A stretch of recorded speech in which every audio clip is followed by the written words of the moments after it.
Đây chính là Arco ARC68 Pro, một chiếc bàn phím cơ mà mình nghĩ là một dạng thính của Arco để mồi chài người dùng đi sâu hơn vào con đường nghiện ngập bàn phím cơ custom. Khi với mức giá chỉ chưa tới 3 triệu mà nó có thể mang lại cho các bạn rất nhiều những trải nghiệm mà một người chơi phím cơ custom sẽ gặp. Vậy cụ thể như thế nào? Hãy cùng khám phá trong video ngày hôm nay nhé.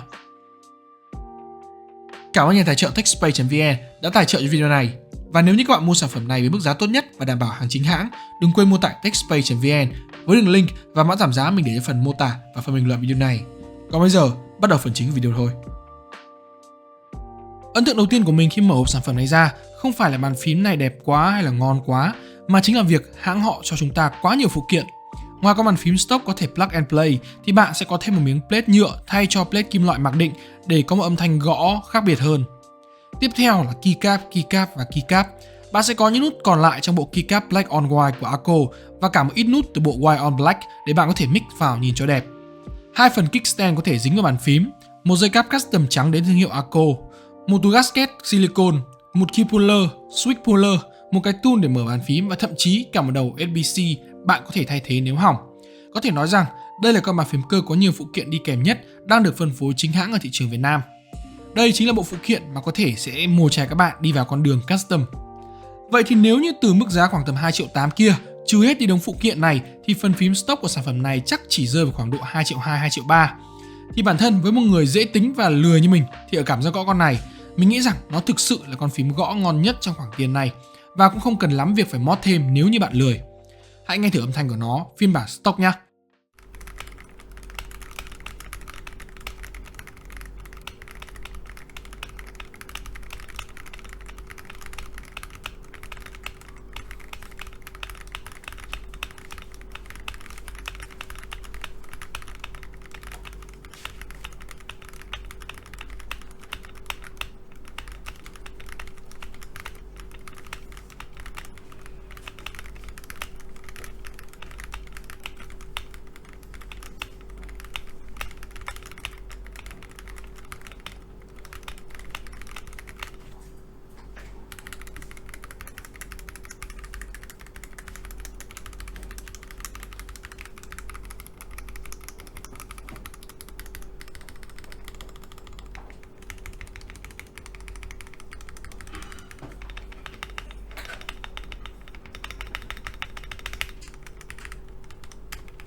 Rõ ràng các bạn thấy thì bản thân âm thanh gõ của dòng này stock đã khá ngon lành rồi.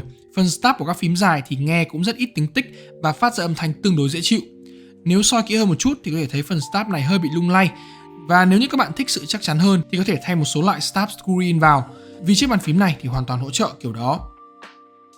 Sản phẩm này sử dụng switch Arco CS Crystal, một loại switch với housing trong suốt của Arco để giúp khả năng làm màu của bàn phím trở nên tốt hơn. Với cá nhân mình thấy thì mặc dù là switch chưa loop nhưng cảm giác gõ của nó vẫn khá mượt, không bị sạn nhiều. Nói chung với trải nghiệm stock như vậy thì mình hoàn toàn ưng ý với giá này của nó và có thể đây là một trong những con phím có trải nghiệm gõ stock ngon nhất của Arco và kể cả là trong thị trường phím cơ nói chung. Rồi đó là trải nghiệm mặc định. Bây giờ hãy cùng nhau nói về những thứ bạn có thể nghịch ngợm trên sản phẩm này. Đầu tiên là bộ case được làm bằng nhựa acrylic xuyên led của hãng. Có vẻ như Arco thời gian gần đây họ đang cố đẩy cái trend bàn phím dạng đèn ngủ trong suốt với những dòng như ARC hay PC75B cùng với kiểu vỏ nhựa xuyên thấu. Ở con này thì mình thấy chất liệu nhựa của nó khá là hay. Một là tương đối dày và chắc chắn, hai là nó được làm hơi mờ đục một chút để khiến ánh sáng của đèn LED đỡ bị gắt và nhìn trông cũng đẹp hơn là kiểu trong suốt hoàn toàn. Mặc dù vậy thì nói thật kiểu LED này vẫn khá kén người dùng. Nếu như trước đây trend LED RGB thịnh hành thì ok, nhưng mà bây giờ mọi người có vẻ có xu hướng ít dùng bàn phím có LED hơn. Và nếu đã chơi cái bàn phím có LED kiểu trong suốt như thế này thì nên sắm thêm bộ keycap trong suốt cho nó đủ bộ. Đây là bộ keycap Arco Clear, lắp vào quả thực đúng là hết nước chấm cho những bạn nào thích bàn phím xuyên LED luôn. Mặc dù vậy thì cá nhân mình vẫn thích bộ keycap Black on White đi kèm hơn. Một phần vì chất liệu của nó là PPT nên cho cảm giác chạm và gõ khá là sướng. Nó không bị trơn như loại nhựa PC sử dụng trên bộ trong suốt. Thêm nữa thì ngoại hình của nó cũng khá là hợp tông với case của bàn phím này. Một điểm nhỏ mình thấy khá hay trên profile này của Ako đó chính là ở phím F và G. Ngoài việc đánh dấu như tất cả những bàn phím thông thường trên thị trường thì hai nút này được làm lõm xuống một chút để các bạn có thể dễ dàng nhận biết hơn đâu là vị trí đặt ngón tay trỏ khi sử dụng. Về phần mạch thì vẫn giống truyền thống các sản phẩm của Ako với khả năng hot swap và vẫn là mạch ngược. Mặc dù vậy thì dạng mạch này có khi lại phù hợp hơn với dòng này của Ako vì bản thân nó tập trung cho khá nhiều về độ đẹp của đèn LED, nên với cái dòng mạch ngược như thế này thì cái hiệu ứng ánh sáng của đèn LED nó sẽ đẹp hơn. Thế nên đặc biệt với dòng này thì có lẽ mạch ngược sẽ lại là một lợi thế. Mặc dù được làm dạng gasket mount với phần đệm silicon, tuy nhiên có thể do hãng lót khá đầy đủ foam, thế nên với phần plate kim loại mình gần như không thấy độ nhún khi gõ phím. Và Ako thì họ đã trang bị sẵn hai phần foam, một là Poron cho phần mạch PCB và một là Eva cho phần case. Và đặc biệt là cũng khoét sẵn lỗ hết rồi nên người dùng chỉ việc cắm vào ăn sẵn mà thôi, không cần tay máy lại quá nhiều làm gì. Ok, ở phần cuối video này thì mình sẽ thử mod siêu nhẹ lại một chút để xem là trải nghiệm gõ và âm thanh có khác biệt nhiều hay không. Đó chính là mình sẽ thay plate nhựa vào này, đồng thời tape mod lại. Lúc này thì bàn phím cũng đã có độ nhún nhẹ và bây giờ hãy cùng nghe thử âm thanh nhé.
Rồi, tổng kết lại thì đây là một dòng sản phẩm khá hay ho đến nhà Ako.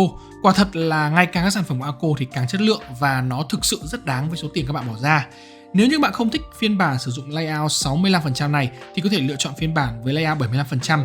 Với bản thân mình thì mình thích layout 75 hơn vì nó cho cái độ tiện lợi tốt hơn. Khi có cả hàng phím F, chơi những tựa game cần phím F thì nó vẫn sẽ là ok hơn so với cả kiểu này và vẫn đảm bảo cái tính gọn nhẹ của chiếc bàn phím.